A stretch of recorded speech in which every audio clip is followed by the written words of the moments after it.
భోగి జీవితానికి ఒక reset button. పండుగకు ముందు మనవాళ్లు తమ వస్తువులనే ఎందుకు కాల్చేస్తారు? ఇది వృధా కాదు, ఇది రీసెట్. ప్రతి సంవత్సరం సంక్రాంతికి ముందు రోజు తెల్లవారుజామున భోగి మంటలు వెలిగిస్తారు. పాత బట్టలు, పగిలిన వస్తువులు, ఇంకా ఉపయోగం లేని సామాన్లు. కానీ భోగి అంటే వస్తువులు కాల్చడం కాదు. పూర్వకాలంలో ప్రజలు సాధారణ జీవితం గడిపేవారు. కొత్త పంట కాలం మొదలయ్యే ముందు పనికిరాని వాటిని తొలగించేవారు.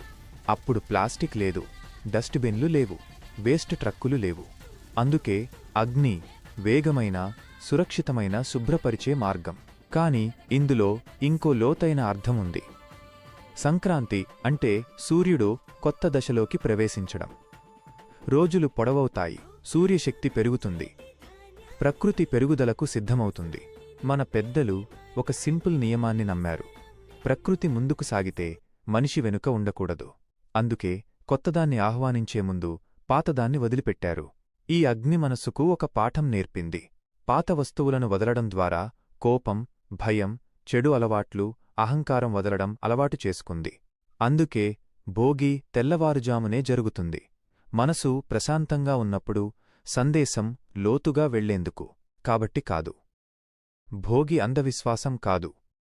భోగి కాలుష్యం కాదు. భోగి అంటే జీవితానికి ఒక రీసెట్ బటన్.